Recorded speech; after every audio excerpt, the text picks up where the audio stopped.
the next no-no is making yourself a squib round. And basically what happens here is you load a case without no powder in it, and what happens is the primer itself pushes the bullet out just enough to get lodged in the barrel.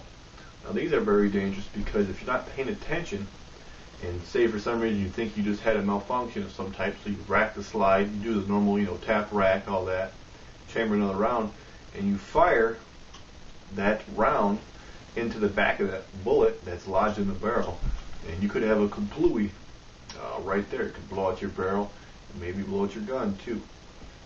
So that's a big no-no. Okay, here's the basic of this. I'm going around doing my normal reloading process, and it comes to the point where I have to seat the bullet. Now, for some reason or another, I didn't dump the charge into the case itself.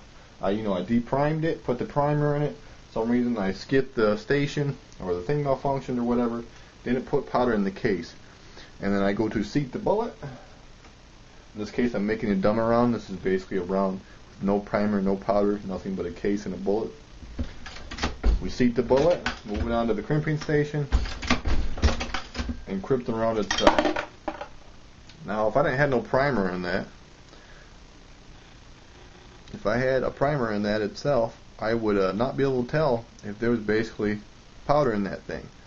And I'd go to fire and get myself a squib round. This is just a dummy round for demonstration wise, but you get the idea. Okay, that's some of the basic safety procedures. Sure, there's many more out there, but that's for a later complex video. This is just a good starter out video to get you started with.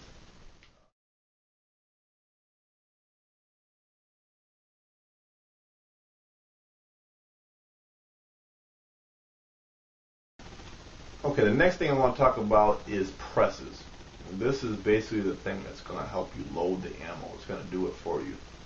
There is hand jobbies that you can literally just whack into die sets and do all your procedures, but today's world is pretty much obsolete, and you need to get some kind of press, no matter if it's a single stage or a progressive like you're looking at here. The three basic types of presses there is a single stage. Now this is slow but very precise. Some type of turret. This is like a mid-range. This will be still somewhat cheap and still somewhat slow, but you're moving into the faster ranges and loading. And then you have something like this, and this is progressive. And this basically is a lot faster because you're doing multiple operations with one pull the handle. The other procedures, the turret and the single, you're not really. Basically, what you're looking at here is speed versus price. Now, if you want to go out and get something pricey, that's fine. I did it here. I did a good mid-range pricey model, I should say. This is by no means a super model for dealing, but it's still not cheap.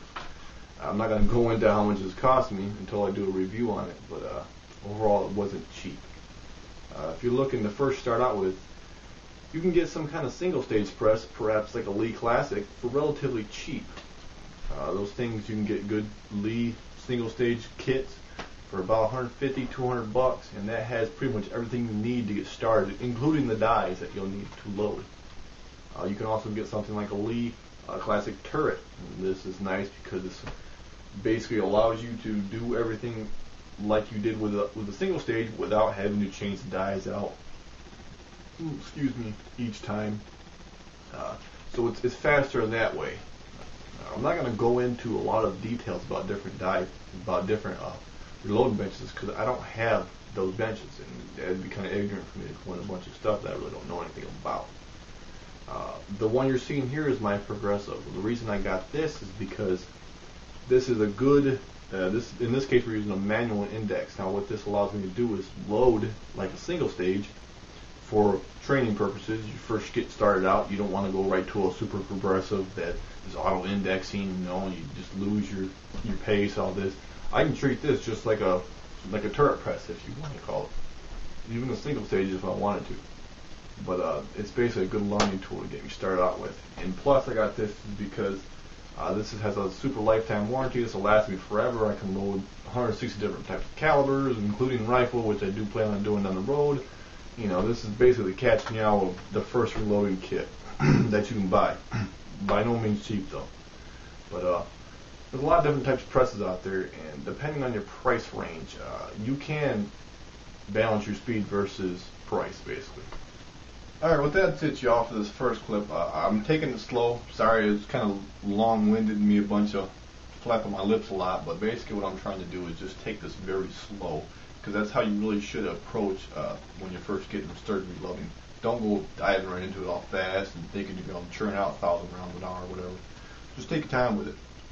So basically, I'm just taking it slow in this video. There will be more videos coming up that will cover more complicated stuff. We'll talk about more about the suppressor itself, difference between loading pistol and rifle, a lot of different other components that's involved with reloading. But for this basically first step, I think this is a good ease into it. It should help, curb some of those, oh my god, I can't get into reloading because it's too pricey, too complicated type things. If y'all have questions, feel free to drop a line on the thing. Try to get to it when I get time. But hope y'all enjoyed. Looking forward to more coming up.